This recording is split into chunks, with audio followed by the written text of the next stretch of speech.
На моторе появился звук. Простой 4 AFE.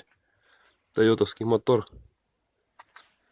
Блять, разобрал все, снял все ремни, генератор, ролики, шум остался.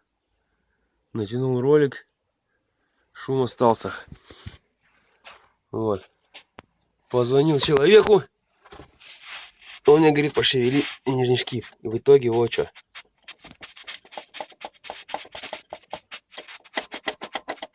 Разбила нижний шкив. Вот что.